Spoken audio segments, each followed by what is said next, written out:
నా పేరు పల్లవి. నేను లా గ్రాడ్యుయేట్ని. నేను 3 years బ్యాక్ ఒక ముస్లిం అబ్బాయిని లవ్ చేశాను.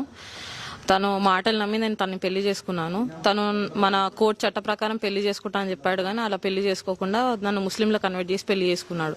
చేసుకున్నాక ఏదో బాగా చూస్తారా అంటే అట్లేం లేదు. ఇంకా ఎండ్ ఆఫ్ ఇక మంత్ నుంచి స్టార్ట్ అయిపోయింది టార్చరింగ్.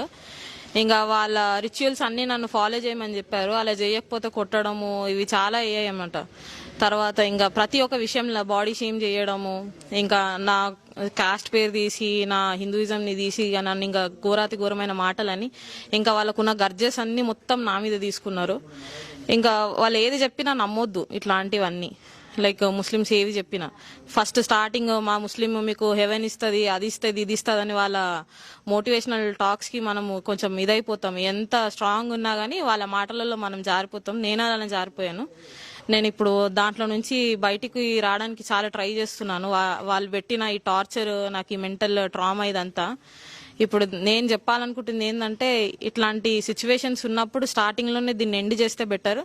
లేదంటే ఎండ్ ఆఫ్ ద డే మన డెత్ చూసుకోవాలి, మన రెప్యుటేషన్ మొత్తం పోతుంది, ఇంకేం చేయలేము. ఇప్పుడు ఎట్లాంటి సిచ్యువేషన్ అంటే ఇంకా అటు వెళ్ళలేం ఇటు వెళ్ళలేం అన్నట్టు మధ్యలో నుంచుంటాం.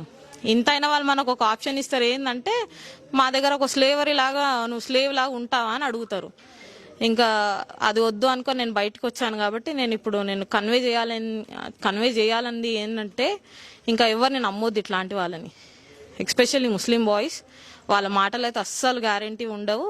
ఈవెన్ వాళ్ళు తప్పు చేస్తున్నా అని తెలిసినా వాళ్ళ ఫ్యామిలీలో ఉన్న వాళ్ళ పేరెంట్స్ కానీ వాళ్ళ సిస్టర్స్ కానీ ఎవ్వరు మనకు సపోర్ట్గా నుంచోరు. వాళ్ళకే ఉంటుంది. సో దీన్ని నేను జనాలకు అవేర్ చేద్దాం అనుకుంటున్నాను. నేను కంప్లైంట్ ఇచ్చాను, దీని మీద ఇన్వెస్టిగేషన్ జరుగుతుంది. ఇంకా నేను ఎవిడెన్స్ కూడా అన్ని సబ్మిట్ చేయాలి. అవన్నీ చేశాక ఇంకా దీన్ని కోర్ట్ ట్రయల్స్లో మొత్తం నేను చూపించాలి. ఎలాంటి న్యాయం కావాలనుకుంటున్నారు? నాకు జరిగిన మోసానికి నేను ఆ అబ్బాయిని నేను పనిష్ చేయించాలి. అది నేను కోర్టు పరంగా నేను ఎక్స్పెక్ట్ చేస్తున్నా.